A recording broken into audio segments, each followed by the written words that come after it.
بسم اللہ الرحمن الرحیم۔ السلام علیکم۔ ایک چھوٹی سی گزارش آپ حضرات کے گوشے گزار کرنی تھی کہ میں گزشتہ رات اپنے ایک قریبی دوست کے ہاں مدعو تھا اور عشاء کی نماز کی کافی دیر بعد جب کھانے کے دسترخوان پہ بیٹھے تو ماشاءاللہ پرتکلف کھانے کا انتظام تھا، جو کہ صاحب دعوت کی ثقافت کا منہ بولتا ثبوت تھا۔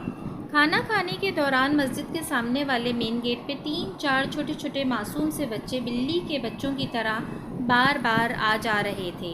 میرے استفسار اور پوچھنے پہ صاحب دعوت نے بتایا کہ سامنے والی گلی میں سگی 2 بہنیں بیوہ ہو چکی ہیں، یہ ان کے بچے اور بچیاں ہیں۔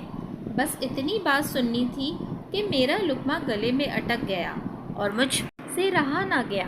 میں نے اپنے میزبان صاحب دعوت، جو ایک مفتی صاحب تھے اور میرے بے تکلف دیرینہ دوست بھی تھے، ان سے گزارش کی کہ ذرا ان بچوں کو ادھر بلائیں، تو میزبان نے ان بچوں کو بلا لیا۔ بچے جب قریب آئے تو ان میں 2 بچیاں تھیں اور ایک تقریباً 7 سال کا لڑکا تھا۔ ایک بچی غالباً 4 سال کی ہوگی اور دوسری شاید 5 سال کی، بہت معصوم اور پیاری سی۔ دونوں بچیوں کے سر کے بالوں میں 2 خوبصورت سی چھوٹی چھوٹی پونیاں لگی ہوئی تھیں۔ میزبان میرے دل کی بات سمجھ گیا اور فوراً ایک برتن میں اچھا خاصا کھانا ڈالا اور ان بچوں کو دیا کہ بیٹا گھر لے جائیں۔ ویسے بھی میزبان کے بیوی بچے یہاں نہیں تھے، تو یہ سارا کھانا ہم نے ہی ختم کرنا تھا۔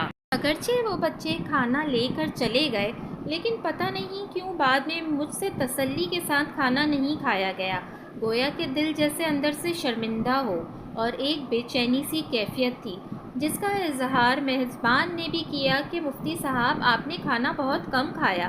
میں نے تو بڑی محبت سے 4-5 کھانے بنوائے۔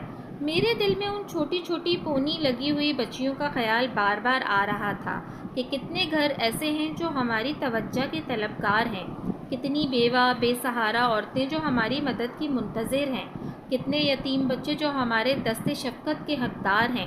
کبھی ہم نے اپنے ارد گرد ایسے گھروں یا ایسی بیوہ بہنوں اور ایسے یتیم بچوں کے بارے میں کچھ سوچا؟